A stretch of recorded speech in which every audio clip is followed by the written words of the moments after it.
12h30 partout en Côte d'Ivoire. Bienvenue sur RTI2 pour le temps d'information.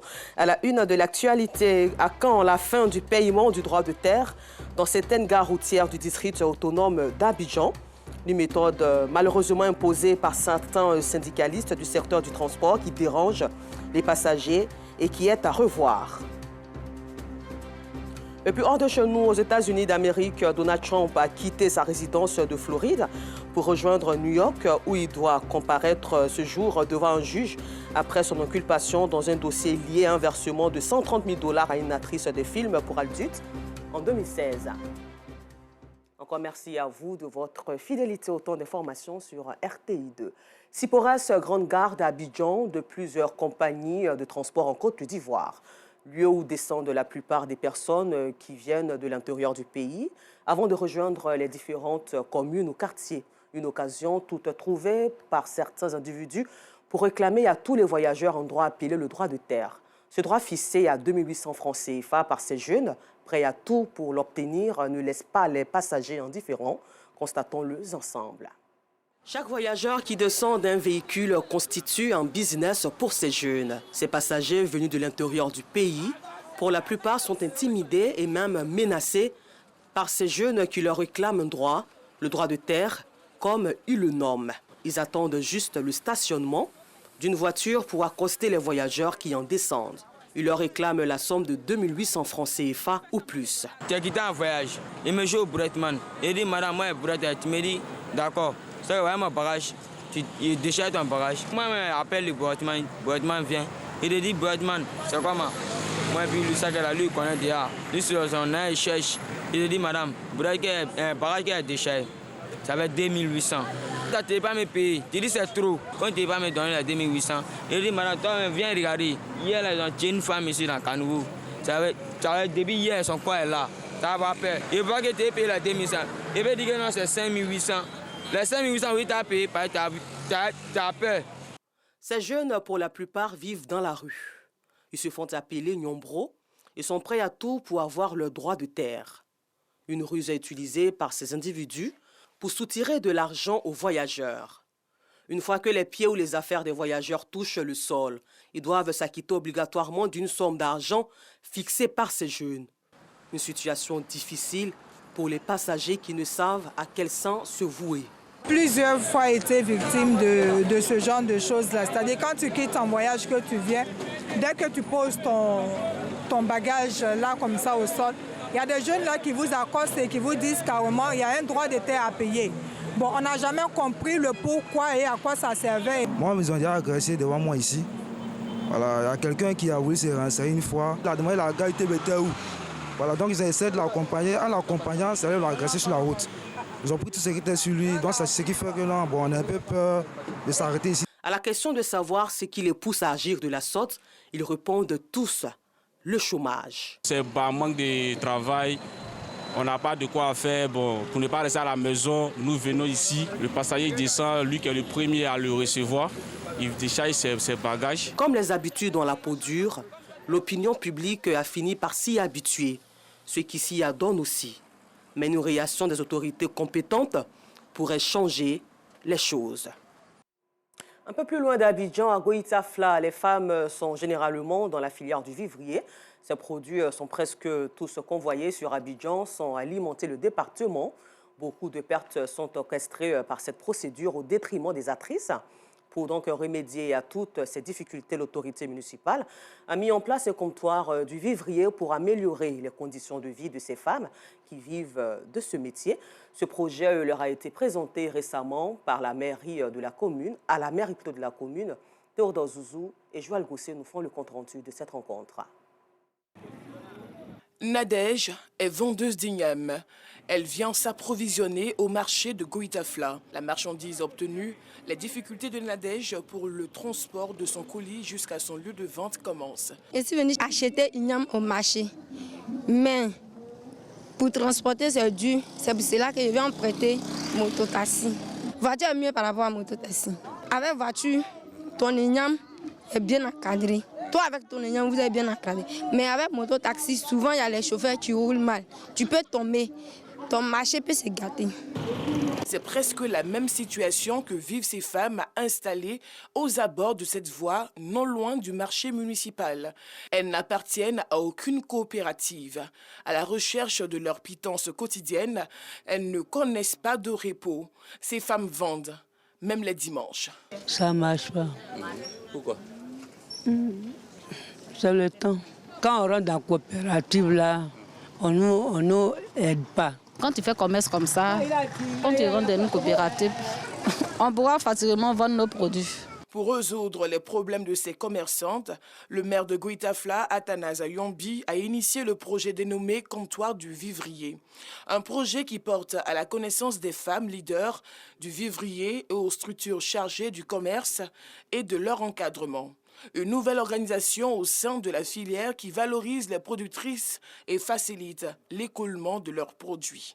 C'est la commercialisation, c'est-à-dire que le marché final qui est reconnu, qui fait que nous parlons du vivrier et on associe à cela la femme gourou. Les commerçantes, les productrices, les acteurs même du transport, on va mettre tout cela ensemble avec ce que nous appelons donc une société coopérative à conseil d'administration, une direction exécutive en place qui va gérer au quotidien tout ce qui est flux et reflux du vivrier. Un projet qui vient à point nommé. Mise en comptoir du vivrier de Goïta-Fla, ça a été une très bonne chose.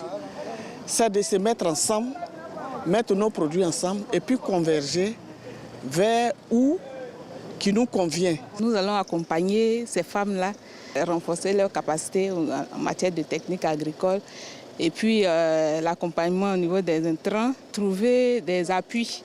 À partir du comptoir qui sera mis en place ici à Goïta-Fla, je pense que la Côte d'Ivoire sera inondée par les produits et puis les produits vont coûter moins cher. Pour faciliter leur insertion dans le comptoir du vivrier, des femmes réunies au sein d'une association installent leur présidente. On fait champ. On paye aussi les trucs pour aller sur Abidjan. Aujourd'hui, la coopérative marche. Je demande à l'État d'aider les braves femmes de la Maraoué qui sont à Goïta-Fla. Selon le premier magistrat de Goïta-Fla, le comptoir du vivrier permettra aux femmes du secteur d'avoir une plus-value et de contribuer au développement de ce département considéré comme l'un des greniers du pays. Très belle initiative à encourager. Au chapitre éducation, c'est une émission qui vise à promouvoir l'excellence en milieu scolaire. Fréquence 2 dans mon école a terminé sa caravane pour la saison 4 dans la ville d'Azopé le 31 mars dernier. Et c'est le lycée moderne 1 d'Azopé qui a abrité cette émission à succès de la deuxième radio du groupe RTI, la radio-télévision ivoirienne. Non Sangaré et Maïssa Kogey y étaient pour RTI 2. Ambiance festive au lycée moderne 1 d'Azopé. Fréquence 2 dans mon école, l'émission à succès de la deuxième radio du groupe RTI et a déposé ses valises pour la dernière étape de la saison 4. Cette émission de la radio Fréquence 2 vise à promouvoir l'excellence en milieu scolaire. Nous avons compris que si vous voulez passer un message aux élèves, aux jeunes, aux enfants, il est important de trouver le meilleur canal. Donc nous venons avec des messages forts, nous venons avec des modèles, des expériences à partager. Au menu de cette émission, plusieurs rubriques dont un exposé des élèves sur la consommation de la drogue et ses méfaits. Une thématique à l'effet de sensibiliser leurs camarades. J'ai retenu que la drogue n'est pas bonne pour le système nerveux. La drogue peut détruire les élèves. Tu ne peux ne plus aller à l'école. La drogue peut te rendre malade. Elle peut te tuer facilement. C'est pour cela que je conseille mes amis qui fument déjà d'arrêter de fumer. Et ceux qui ne fument pas, de ne pas fumer. Le Meet and Greet, une autre rubrique qui met en lumière un modèle de réussite sociale issu de l'établissement visité. Et pour cette étape, le choix s'est porté sur un ancien pensionnaire du lycée qui s'est illustré par la qualité de son travail durant son cursus scolaire et qui aujourd'hui est administrateur des services financiers des impôts. Nous disons aux cadets, à nos enfants aujourd'hui, qu'il n'y a que le travail qu'il faut prioriser. Rien que le travail. Il faut se départir de certains comportements qui peuvent nuire à notre carrière, de certains comportements qui peuvent freiner notre élan. Si tous ces ingrédients sont réunis, naturellement, le succès arrive. Une initiative saluée par Florence Hachi. L'épouse du Premier ministre n'a pas manqué d'exhorter les élèves du lycée à un meilleur rendement scolaire. Il n'y a pas d'autre alternative au travail. La seule alternative au travail, c'est le travail. Je souhaite que parmi tous les enfants qui sont ici, puissent en sortir des présidents, des ministres, des PDG de société.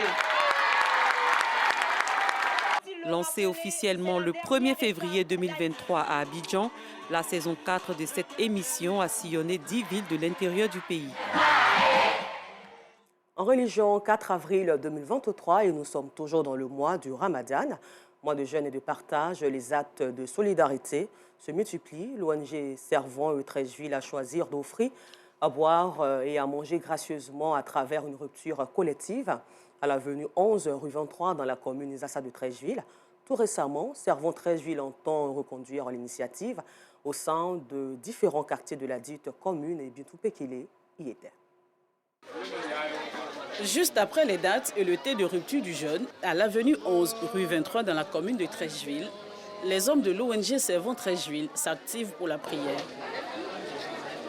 Les femmes, elles s'affairent à la cuisine pour le repas de rupture du jeûne. Un repas composé de différents mets offert gracieusement par l'ONG Servons Treichville aux populations de la dite commune. Alors, il était forcément nécessaire pour nous d'aider nos frères musulmans de Treichville à faire en sorte que le mois de carême soit un mois de carême qui ait une rupture assez conviviale, qui n'est pas notre première et qui va continuer durant tout ce mois de jeûne.